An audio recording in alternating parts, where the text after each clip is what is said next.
whenever there's a whereabouts thing, I automatically assume that you're juicing.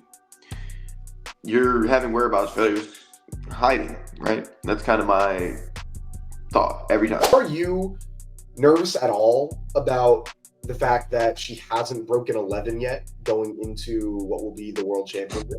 Nervous for no, not nervous. I think this just isn't the year for Sha'Carri.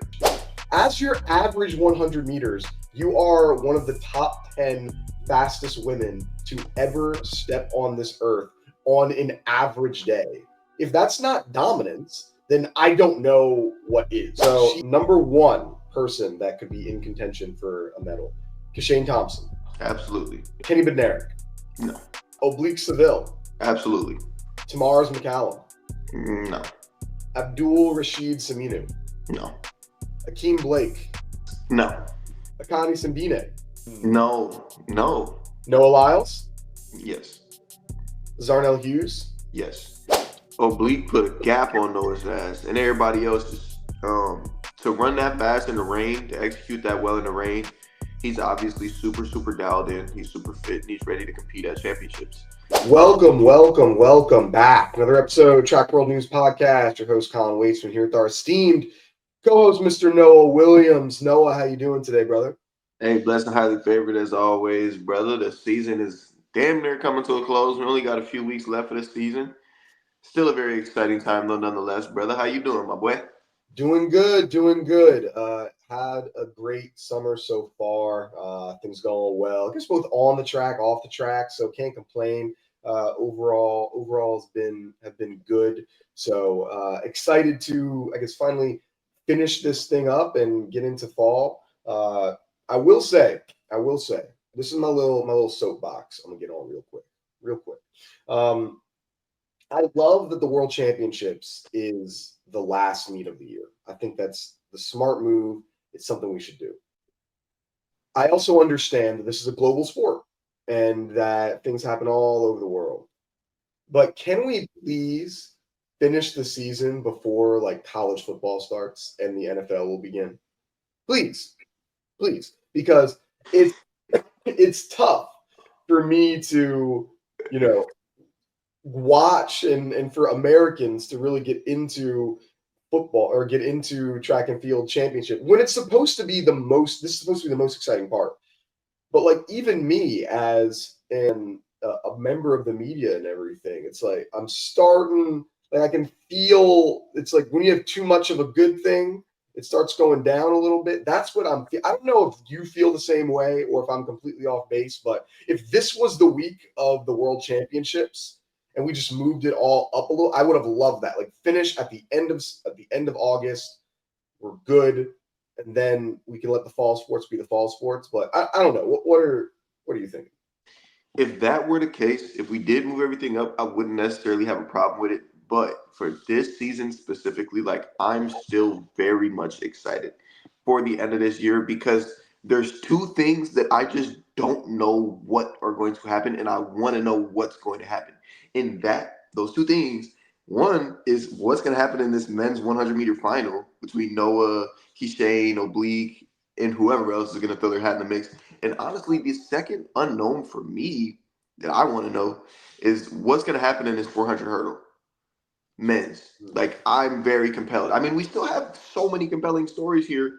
Obviously, is Melissa Jefferson going to overtake Julian Alfred? Where's Julian Alfred? Like, there's still, for me at least, there's so many things that are keeping me locked in and so many things that I'm so interested in before, the end of the season. Now, before I finish with that, I did watch a docuseries on the New York Jets literally last night in bed. So, like, I am also excited for the football season to start, but nonetheless, I'm still very locked in with the track season.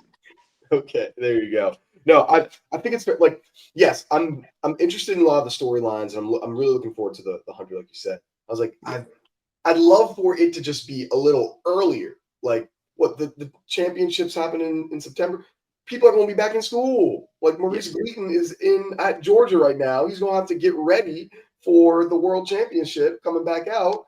He's going to miss Physics 101. I don't know. Like, you got to change this up a little bit. I get it. Yes, there's still a lot of things that are interested about, like, and what you said with with Julian Alfred of Melissa Jefferson's been unbeatable this entire year, and now you're going to have someone that the only one that could really probably test her going up against. So sure, okay, I'll give it to you. There's still some good and some interesting things. Especially we got the Diamond League final happening in what I guess when this comes out, 3 days or so, like this upcoming week. So it's Zurich, so it should be good. It should be fun, but we'll see how it goes. We'll see how it goes. We did have a couple good. Oh, it's weird. We had 2 Diamond Leagues in the same week. We first get what, Lausanne, I said that right, and then Brussels coming up. Lausanne, I haven't seen that much rain in a 100-meter or just at a track meet in a long time. Before we get into, I want to get into the race in that 100. I'm telling you about this earlier, but the announcer at Lausanne, for at least the sideline reporter, was god awful. He didn't know anything. Like, didn't even try to know anything. And if you didn't know this, you can go and watch Jumpman, who's on YouTube. One of my favorite YouTubers in track and field. Shout him out. He did a breakdown of the 2 meets, and he talks about the announcers or shows some of the clips from what they have. And it's bad, man. It's like asking Brittany Brown what her what she's going to do to get ready for the World Championships, even though she didn't qualify. Asking a high jumper that no-heighted how the rain affected her race.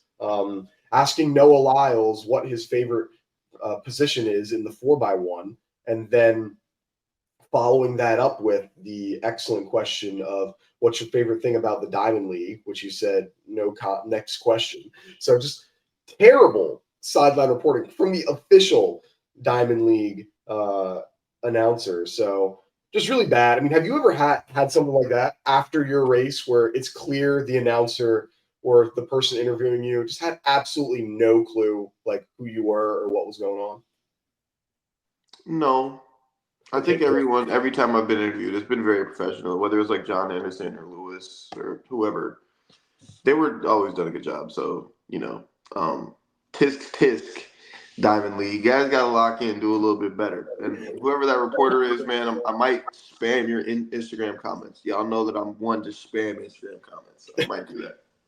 Yeah. Speaking about spamming Instagram comments, Noah's favorite race that happened here at Lausanne was Oblique Seville winning in the Diamond League, his second, and going 2-0 on Noah this year. He ran 987, Noah 1002, Akeem Blake 1002, Akane Simbine 1005, Zarnell Hughes 1009, Brandon Hicklin 1020, Courtney Lindsay 1027. Those are your top people. What was what were your thoughts from this race here? Oblique put a gap on Noah's ass, and everybody else just to run that fast in the rain, to execute that well in the rain. He's obviously super, super dialed in. He's super fit, and he's ready to compete at championships. For Noah, it was a bit of a yellow. Oh, hold on. Yeah, it's a bit of a yellow light, in the sense that you can't be getting gapped that badly.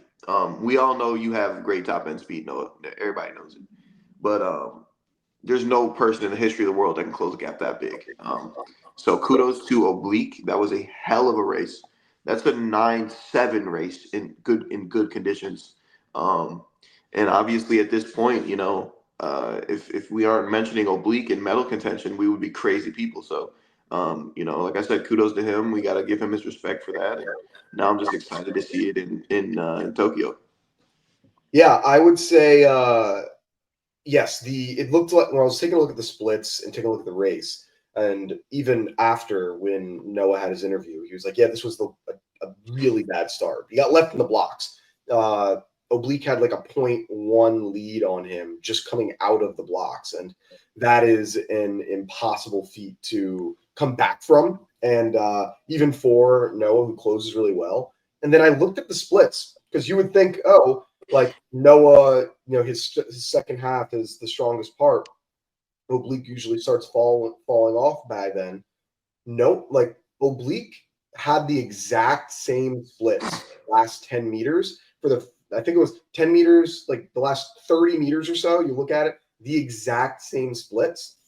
If I'm Oblique and I'm looking at my race coming out of this, I'm feeling really good because it wasn't just that I got out on him and I was able to hold off. It was that I got out and I maintained. He didn't get any gap on me because I stayed putting the pedal to the metal there. Like that was big, I think, for him because that's usually where he folds, and for that to go from being a detriment to being an actual asset in his race, I think is reassuring for him here. Absolutely. I couldn't tell you the last time I've seen that take place, like against Noah with an athlete. Like I can't really, come up with an answer for that, but it was incredible, bro. And then just looking at his positions, form wise, I like looking at proper running, and that was beautiful. Like it was a beautiful race by him, Yeah. and to execute, like I said, in that weather condition is like very difficult. Like we're maybe you haven't done a competition in pouring rain, but just running from your door to your car in that rain is like, like you're throwing all off. So for him to, really lock in like that, man, is immensely impressive. Yeah, I was looking at excuse me, people talking about this being one of the fastest times ever, like in the rain. Like it's hard to say like a rain world record because there's so many different levels to it. Like this was like they're talking about I think it was it the Asafa Powell or the Johan Blake back in 2012, like where he ran like I think it was like a 9.79, something like that. It's like, but it was like drizzling versus like this was pouring down rain. The results don't. I mean, the top three don't really show it. Like if you just look at the top three results of 987, 1002, 1002, you'd be like, oh, it's probably sunny or nice. Like those shouldn't be the times that you would be running when it's absolutely pouring rain. And so you're saying you're putting Oblique in that medal contention right now? Yeah, absolutely. No question, no second thoughts. There was a guy early season who I did have in that middle contention who is finding himself dropping lower and lower on each leaderboard, and that's Akani Simbine, unfortunately. I think he's a guy that me and you both were really like encouraged by and having a lot of fun with in like May, June. And the results aren't the same right now, interestingly enough. So I think I would put Oblique in the spot that I had Simbine in prior, but I mean he's in contention for a gold. Like he's not just shooting for a bronze or a silver. Like he can win gold in this 100 meters. Okay. So if you were to put like a tier list here, I'll rattle off some names of athletes, and you tell me if they are in contention for a medal this year. So this isn't saying like, oh yes, they're going to win. It's just saying, yeah, like I think that they can contend to win a medal. Make sense? Yep. All right. Let me just pull up the list just to make sure I don't miss anything. All right. So Kashane Thompson, this is the men's 100. We'll talk about the men's 100 right now. Okay. So number one person that could be in contention for a medal, Kashane Thompson. Absolutely. Yes. All right. Kenny Bednarik. No.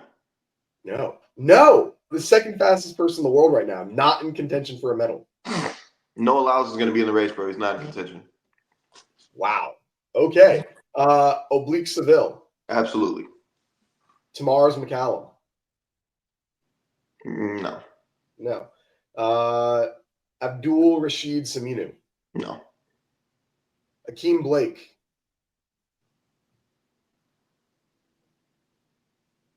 He's a finalist for sure.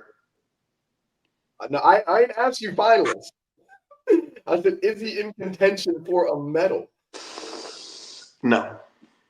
Okay. Akani Simbine. No. Okay. Noah Lyles. Yes. Zarnell Hughes. Yes. All right. And then after that, it's pretty much it. But you got all right. So you got 5 guys that are in contention Yeah. for a medal. Then so Kashane, you said Oblique Seville. No, you said no Akeem Blake. You said Noah Lyles, Zarnell Hughes, and who else did I miss? That's it. Oh, that was, so 4. Okay, there you go. Dang, running a tight ship over there, Noah. So before you ask the question, I actually in my head I was like, it's probably only 4 guys that I can see getting a medal. Obviously, Kenny, Akani, and Akeem Blake. I think those 3 guys, with all due respect, I think they're finalists. I don't really see a world where they should miss the final. But whether it's lack of just superstar talent, maybe in Akeem Blake's case, or maybe in like Kenny's case, it's like you just get nervous and you can't beat these certain people. So it's like whatever that might be, but I think nonetheless those 7 guys are gonna be finalists. Okay. And I'm interested with Tamaris McCallum. Like this dude's been running since fucking October of last year. Yeah, like you don't see many college kids making a team like an individual team. Obviously, we've had some making secondary teams. I guess Yeah. more on the women's side. Well, we've had some, which actually could be another topic we didn't talk about. Because do you see the Abby Steiner announcement that she had? She's not running. Yeah, we can talk about it in a second. But yes, you don't see a lot of college kids that are going through and making these individual like sprinting teams. Pretty freaking hard to do. So maybe, but tomorrow's like I didn't have any belief in him in championships, and then he proved me wrong at USA's, and so now it's like, all right, you proved me wrong once. Can you do it a second time? I don't know, but yeah, no, he's kind of I guess the wild card for me of something that you never know that can. But so He's the last. Can yeah, you hear me? yeah, I can hear you. Yeah, So back to Tamaris. What he did is so special. The last American male to make this individual team in 100 is Christian Coleman. are you talking about American Collegiate? Yeah, American Collegiate. Yeah, And that was back in what 2017. 2017? Yeah, So almost a decade ago since, and he also went to Tennessee. crazy, right? Crazy how that works. Crazy stuff. So they doing something, I guess, right for the collegiate men down in Tennessee. But I mean, I'd say my list isn't too far off of what you'd say. I think I have a few more people in my I would add Kenny Bednarik to it. Like I think he could potentially get a bronze in there. I don't think he could get silver or gold in the 100. I don't think he's going to be able to do that. But he could get a bronze. Like, excuse me. I could see him beating an Oblique Seville. I could see him beating Zarnell Hughes. Noah and Kashane, I don't know. But I think that he could beat them. So I'd probably put an extra, just one more in there for my thing. So yeah. But before we got into the women or the other Diamond League, what was it, Brussels, with the craziness of Michael, not I was gonna say Michael Carter Williams, 76ers legend, with Melissa Jefferson-Wooden. But yeah, you saw the news that Abby posted. She's taking a step away from the track. Yeah, man. I kind of already had an inside scoop on that, but for her to announce it, bro, it's tough. Abby, with her time at Kentucky, became one of the best sprinters in the world, and she was obviously loved by many people. I'm not going to speak like she's dead, but I think her fan base is huge as far as track and field. I'm a big fan of Abby Steiner. I'm sure you're a fan of Abby Steiner as well. Knowing her personally, very sweet girl, very respectful girl, graceful, just a good person. So obviously the injury bug was a lot for her. She overcame, I don't know how many she mentioned she had X amount of procedures. to fix actually this. She had the same surgery as me, but you know, it's tough to overcome sometimes. And for her to decide she has other things to offer this world, I got to tip my cap. Yeah, it was tough to see for the post for me. Like you said, like Abby's definitely been one of my favorite sprinters, especially in the college era, and it's tough to see. I mean, uh, I think she's obviously extraordinarily smart. It seems like she's going into some sort of pretty esteemed down in USC. So I'm sure she's going to do fantastic there. But yeah, it's tough to see, especially when the last races that we really got to see from her was when she did like 100 races in a year, and it only makes you think of, oh yeah, the last time you really were running like at your absolute best was when you did something that nobody had ever done. And so it makes you think of, what if like the college program you're at didn't run you into the ground and have these so many races where now your foot is injured? Like, sucks that's what happened. Because big fan. I am, I guess, the only kind of optimism for like track and field that I'd have. Like, I'm sure optimistic that she's going to do great outside of track. She did say that she's not retiring officially and it's over. Did leave the door to come back, which I'm excited for. Which, if I'm thinking, okay, when would a comeback happen? I'm guessing 2028, when it's a Olympics in the United States. My guess is like, hey, let me take 2025, the remainder of 2025, 2026, and maybe even 2027 off. Let me come back in the 2028 season for the US Olympics. That's when I would think she would make a return. If I had to guess, I have no inside knowledge. This is just my prediction if I have to think about it. Hey man, it's fun to project, but I think injuries aside, bro, Abby was on track to be that girl in the 200, bro. Like she was putting belt to everybody, bro, at the time in college, bro. So like, you know, like you said, smart girl. She's got a lot going. She doesn't live and die with track and field, so that's a good thing.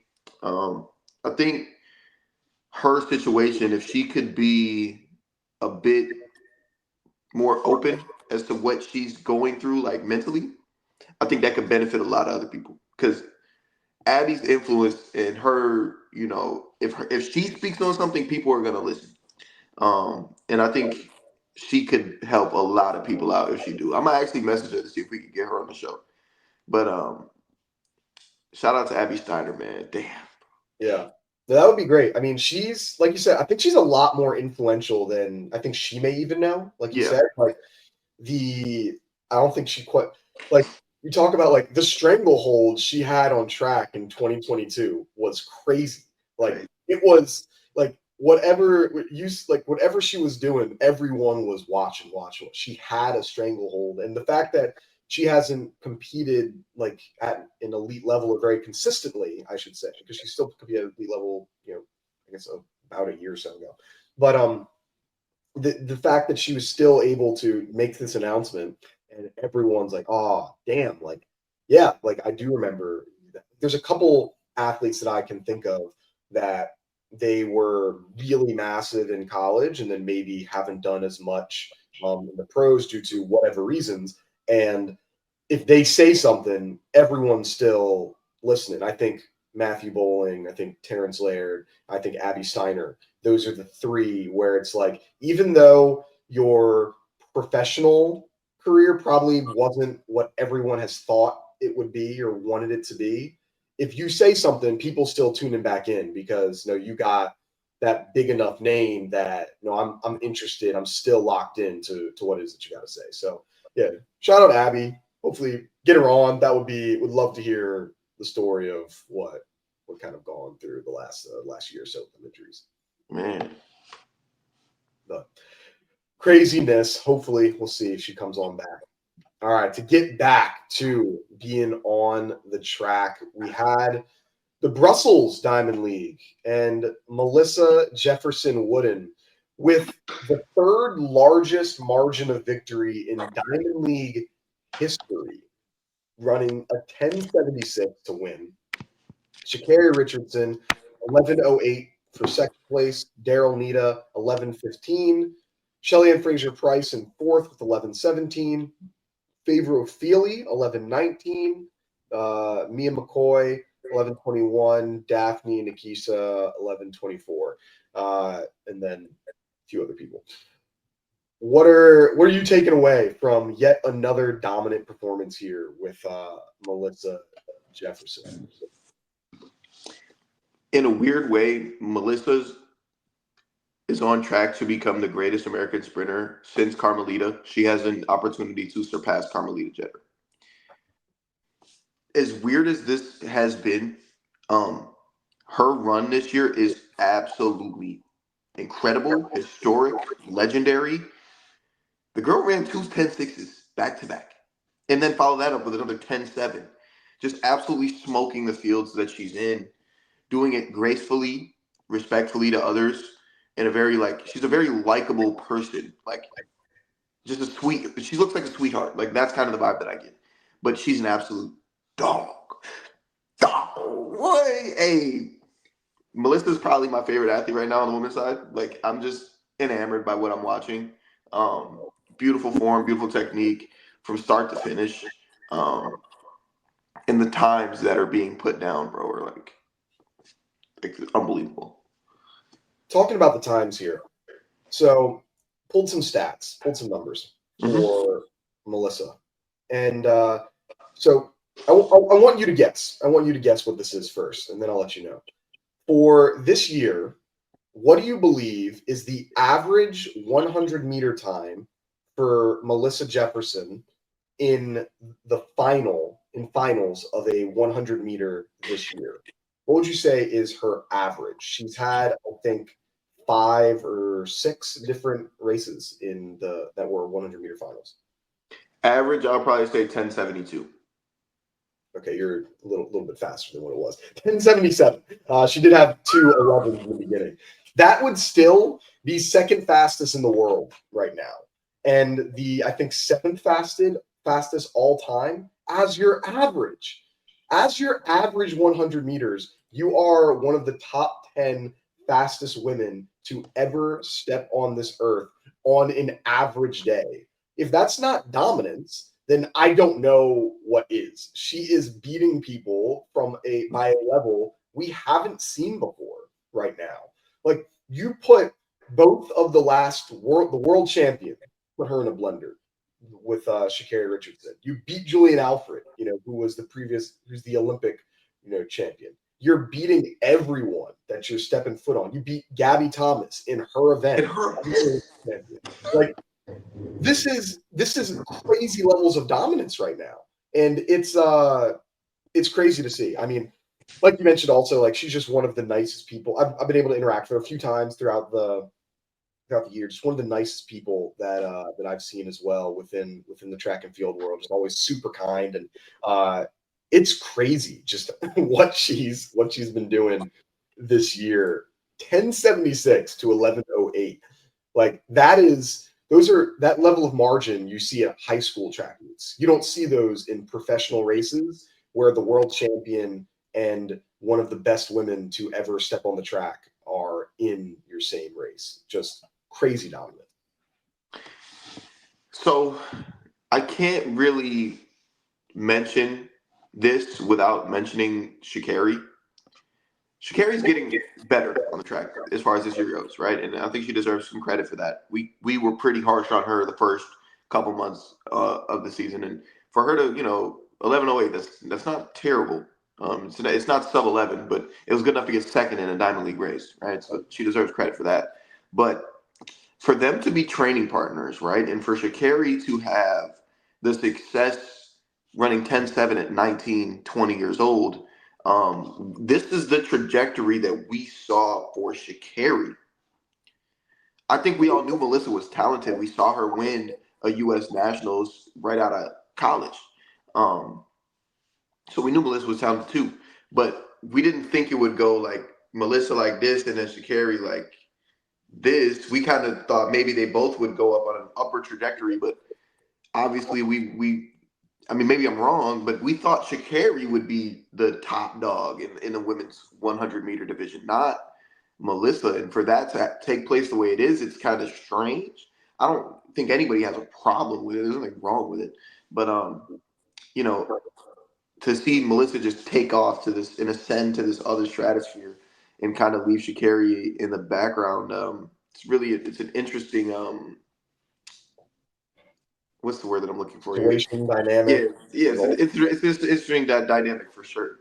Yeah, I agree. I'd say I thought Melissa was going to be good. I didn't think she would be this good. Like, Man, I thought that she was going to be like a fringe. Like, I thought she'd be like a fringe medalist contender, be able to get silver, be able to get bronze. Maybe have a top 15 time, like all time in the world or ever. That's where I thought that her thing would be back when she was at Coastal, a couple years ago. And then her pro debut wasn't good. She didn't look good. I think she ran very poorly in her pro debut. It's on Twitter somewhere. And then yeah, with Sha'Carri, like it's the thought of just going to have a straight kind of thing because of the talent that we've seen from her. They kind of imagine. I see it as a now. I don't know how any of these people practice, so this is just outwardly saying things. I have no idea, but it feels kind of like the talent. Like when you have like Melissa Jefferson feels like the Tim Duncan of track, and it feels like Kobe or feels like Sha'Carri's more of the maybe no Kobe's known for the work ethic. Sorry, but I was maybe I don't know like Tracy McGrady. I don't know. Somebody where it's like the talent versus just the pure workhorse of it all. Where is Melissa more talented, quote unquote, than Sha'Carri? I'd say no. But is she putting in the work and putting in the, where is she working harder? It feels like it. Do I know if she I have no idea what they're doing in practice, but that's what it feels like to me. It feels like she's outworking the level of talent that she has.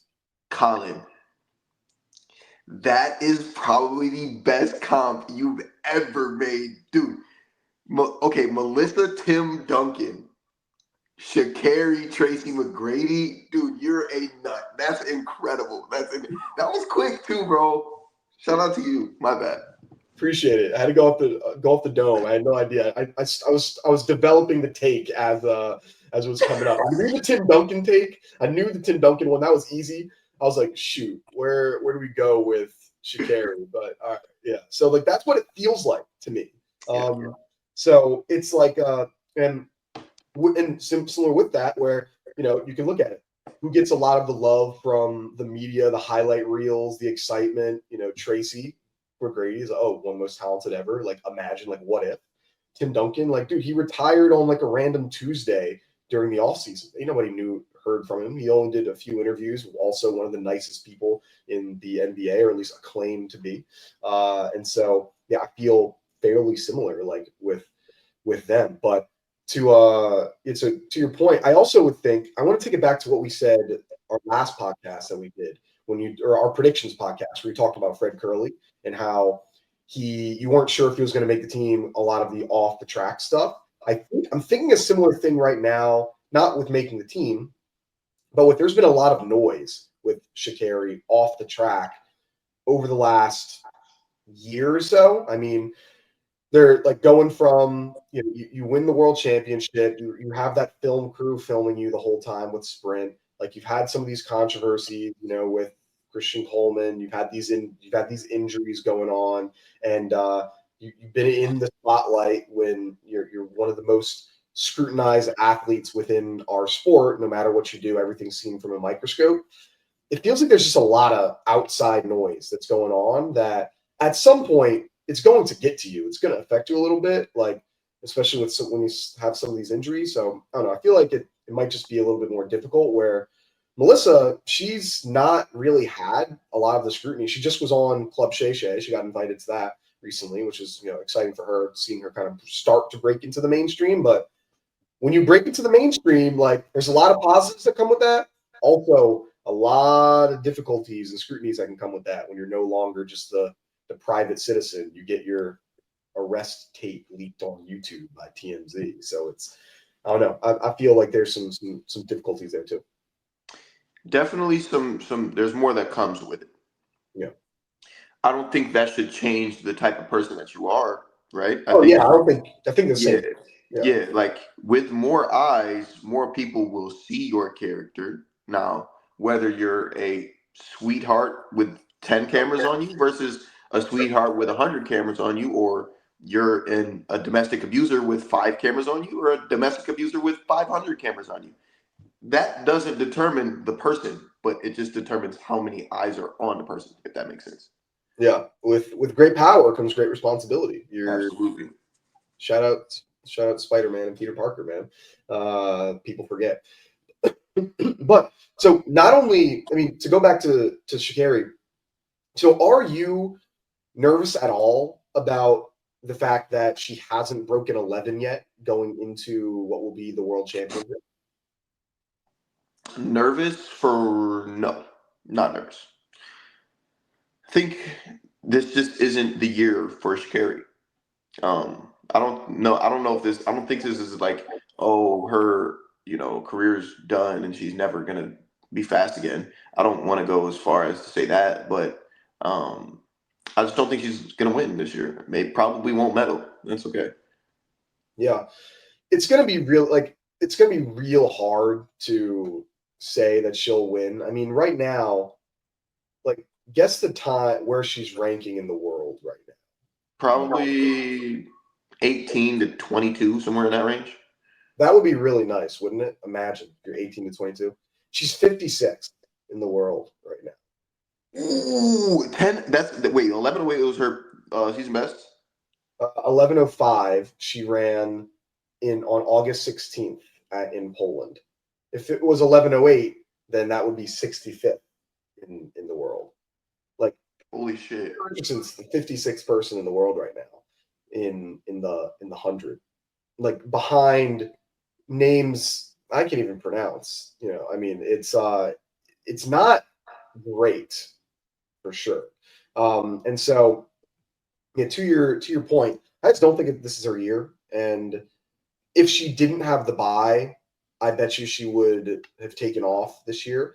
I wouldn't be too surprised at all if she doesn't race next year, because like she clearly has some sort of injury going on that has affected her this entire year. I feel she's running so off. You don't think so? She's running so off of what she normally does. You don't think there's something like that?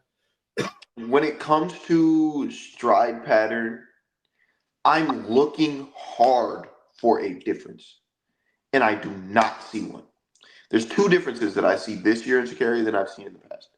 One, she has less muscle mass. I think that was very evident to me from the beginning of the season. She has less muscle mass. One.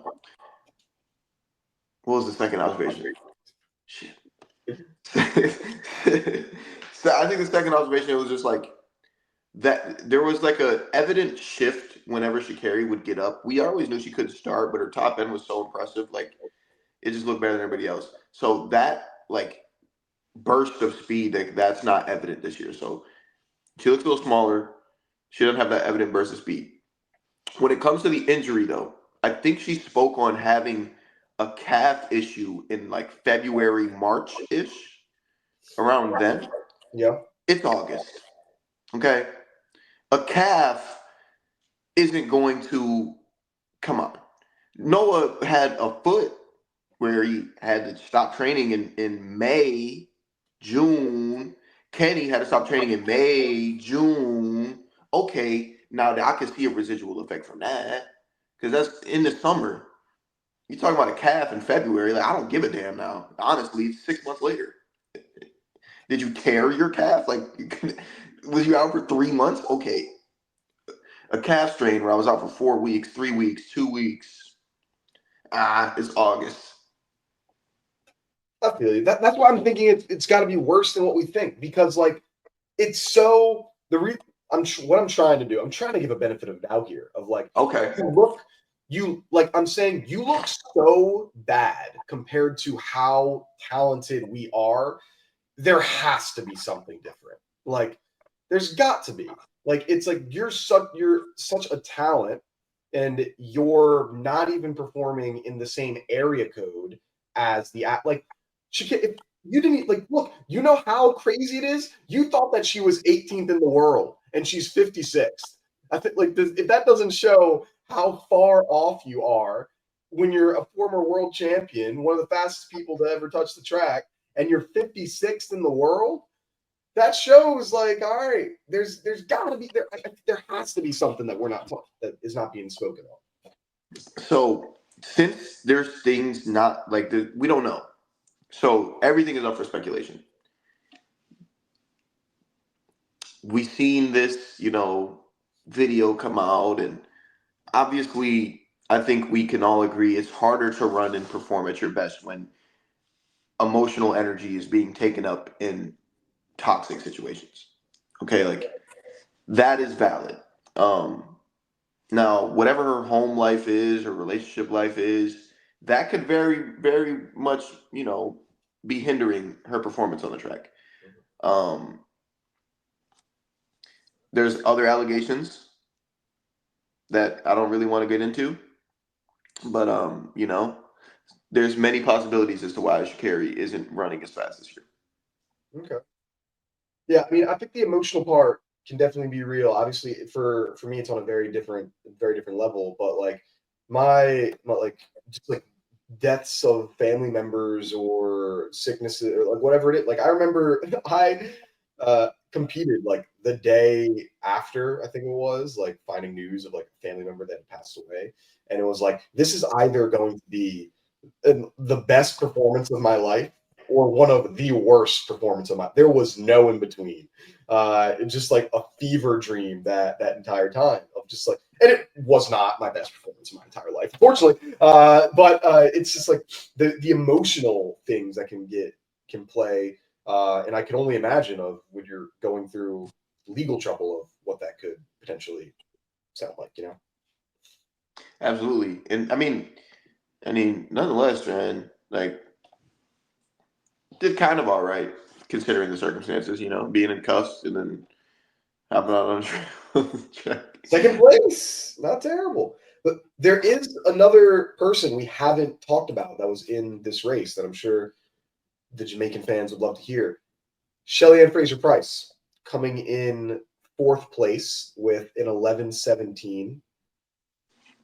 We haven't seen a lot from her. Obviously, she's a much more seniored athlete at this point on her retirement tour. Do you think she is still a medal contender despite running an 11:17? Her fastest time this year, by the way, is a 10:91, which is the 14th fastest time in the world that she ran in June. What are your thoughts with Shelly? It would take a lot for her to medal. I think her experience is second to none, and she knows how to run rounds. She knows how to be ready when it's time to be ready. There's always going to be about 6 to 8 girls that just absolutely underperform. So I think she has a chance to get into the final. Do I want to go as far as to say she's in medal contention? It's tough. No, I really don't. Um, but I would love for her to, shock me. Shock me. Yeah. I'd say track and field is one of the most difficult sports to have a retirement tour for.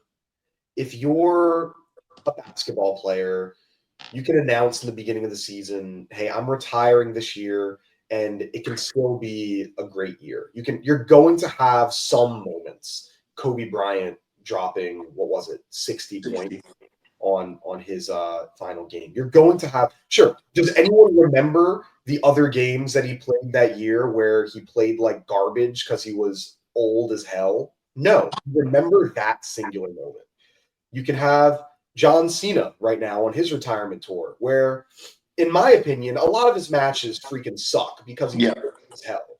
But he has those moments where, like the moment he had with Logan Paul on the mic, I thought that was really good this past weekend. Like he has a few moments because they set those up. But track isn't like that, man, where you can just have those moments as a senior athlete because it's you versus the track. There is no my teammate can dish me a pass and I just got to be sitting in the corner for me to do well. No, you got to do it on your own. And it's a young man or a young women's sport. And we're seeing that even with one of the greatest sprinters of all time that, even Father Time is still undefeated, even when it's going up against a Shelly-Ann Fraser-Pryce right now. I don't see her doing anything in the World Championships. Will she make the final? Yeah, I still think she'll make the final. But outside of that, I'm not confident in any type of medal contention right now. Like, you're telling me that she's going to be able to beat out some of, like, just say some of the ladies that she had to beat. Melissa Jefferson, she's not beating her. Julian Alfred, she's not beating her. So now there's only one spot that she could be fighting for right now.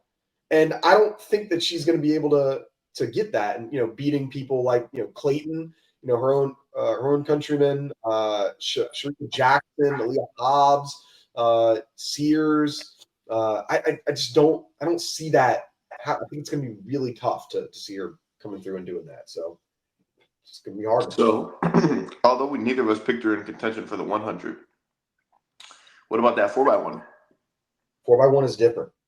4x1's different because that chemistry that they have, that chemistry be chemistry, and man, like they know how to get that baton around in an efficient fashion. I think it's going to be between them and the U.S. because the U.S. is going to have some great chemistry in there as well. I'm curious as to what it's going to be because now more than ever, I don't think Sha'Carri. I don't know if Sha'Carri's on that 4x1 right now. I don't know. Melissa Jefferson is giving a really, really, really good case as to why she needs to be on that anchor leg. Yeah. And if they're putting Sha'Carri on that 4x1, it is for fan service right now.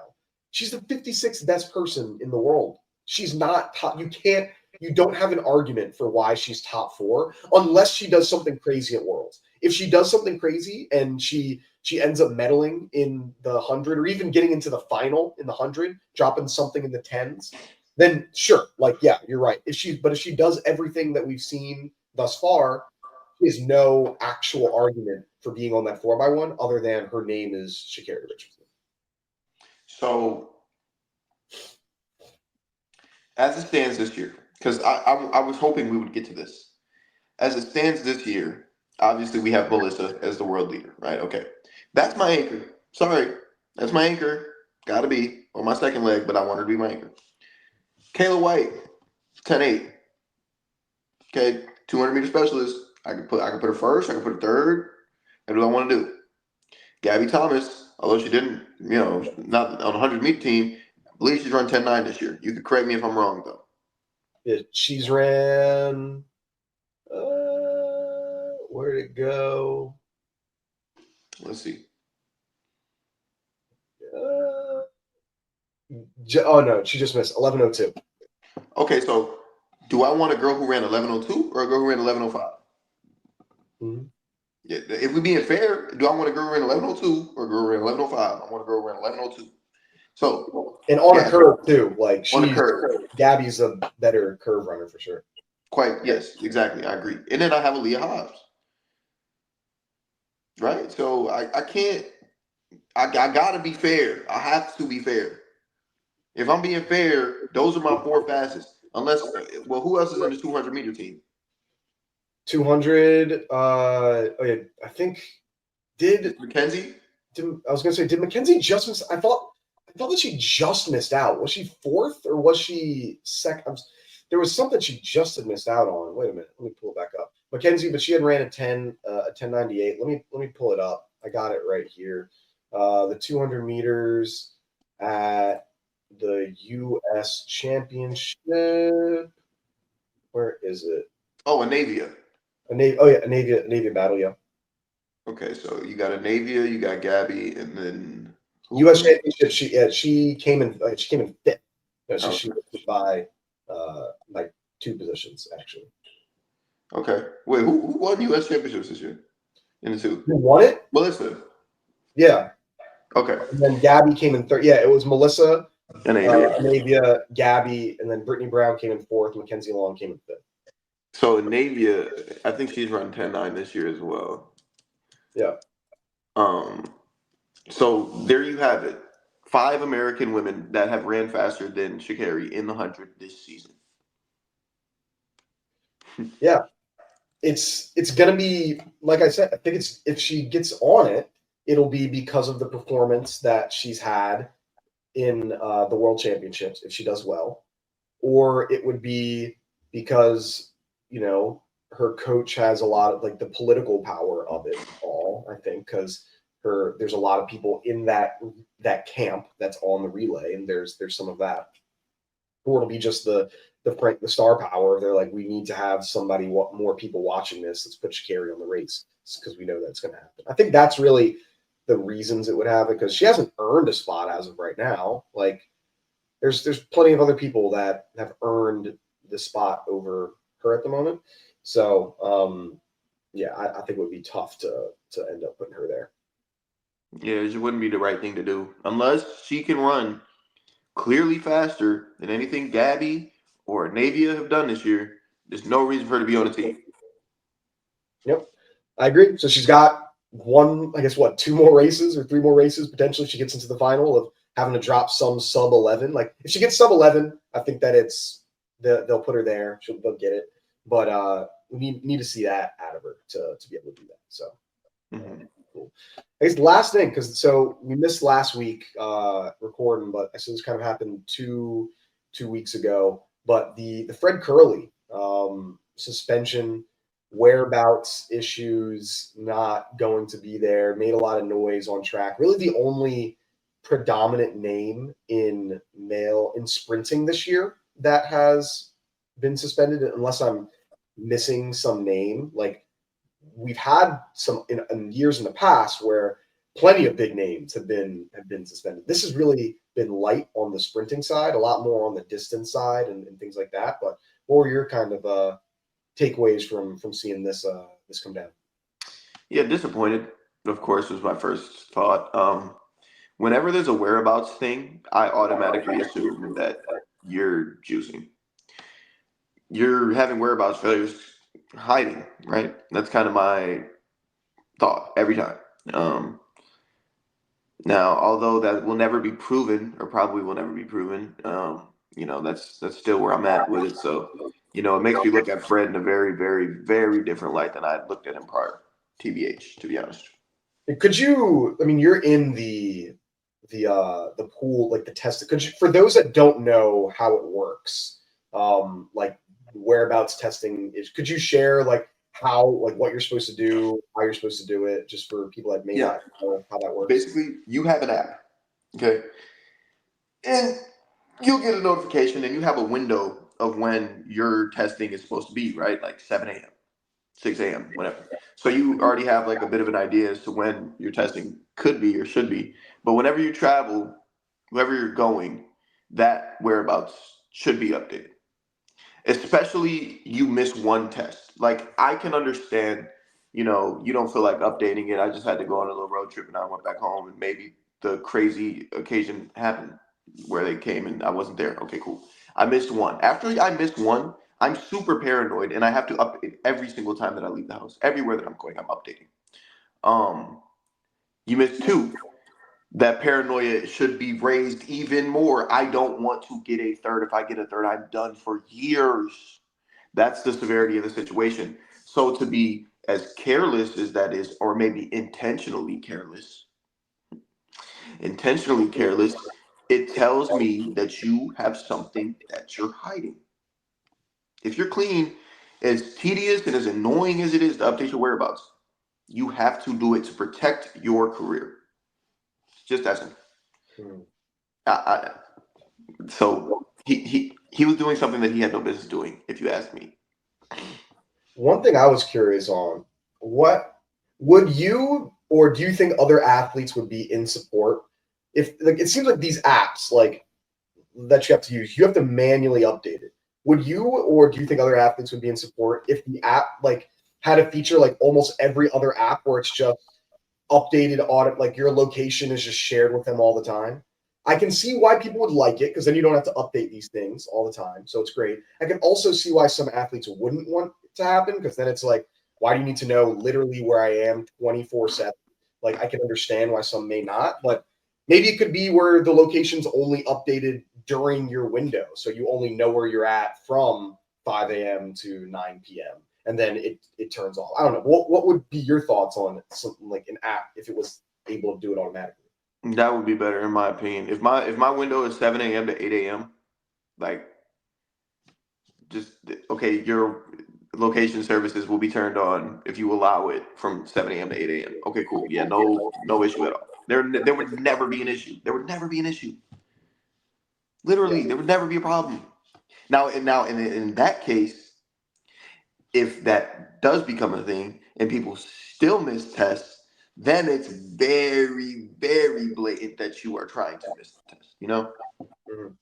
Then why don't they do that? Like I feel that that would make if your thought because technology has the ability to do this. Like we're not. This isn't like a technological thing that is impossible to do. Plenty of apps have.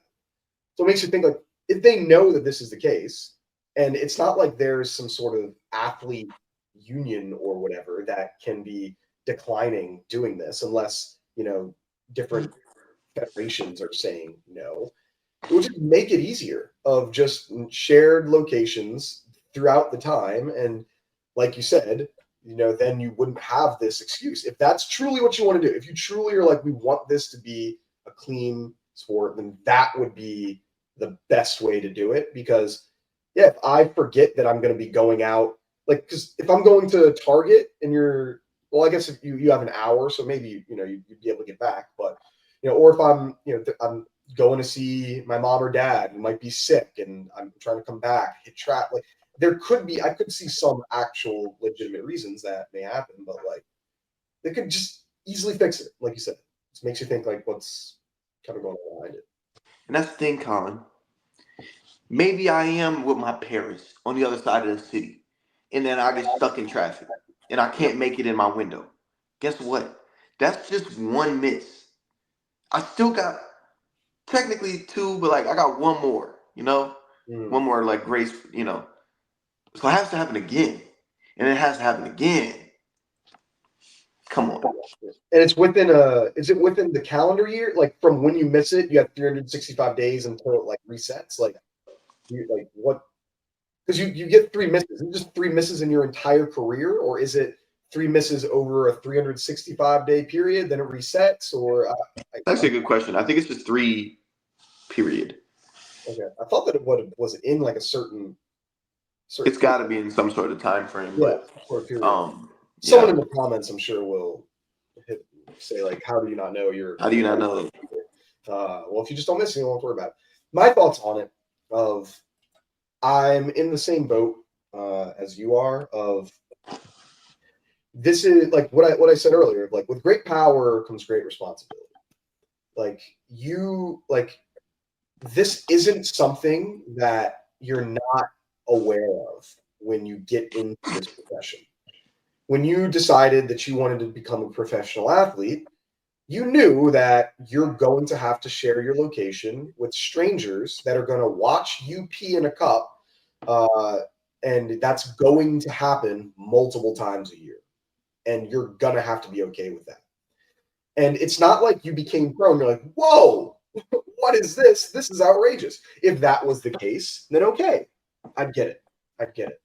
I'd also understand of like sometimes crazy things happen in life.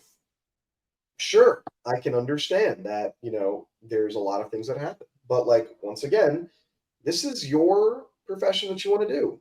And if you have other things that you're interested in, that's fine. Like you can be interested and do other things. You can have other areas and stuff to go with. But like accountability at the end of the day is important. Like if you missed it, whether it's for nefarious reasons or because you just missed it, like that's on you. And it's unfortunate that you're kind of going through it, but like I don't have sympathy for because you missed your tests and this thing got out and you're going to be suspended.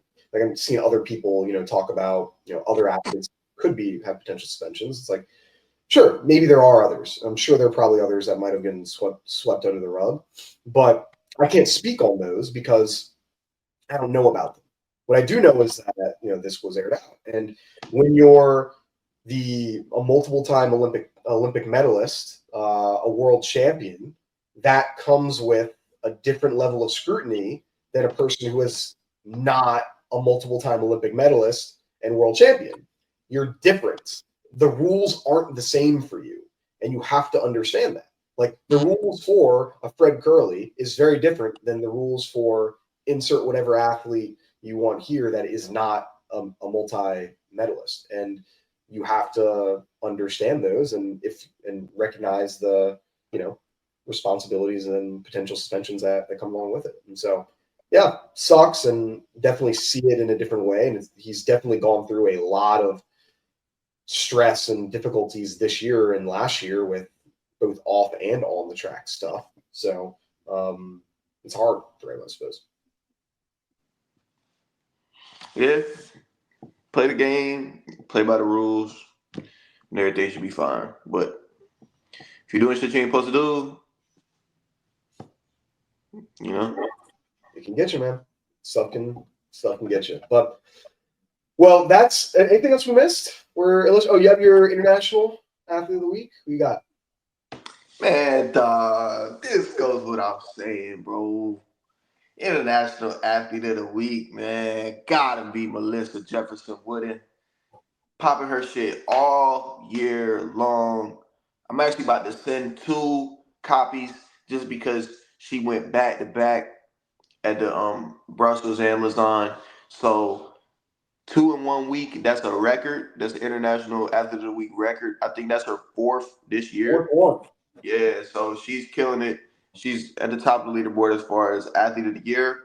That's what it is, man. Shout out Melissa. Shout out Melissa, putting on an absolute show this year. Well, thank you everyone for watching. I hope that you've enjoyed another episode of Track World News Podcast. Remember, like, comment, subscribe, tell a friend to tell a friend. Have a good one. See you next time. Peace. Peace out.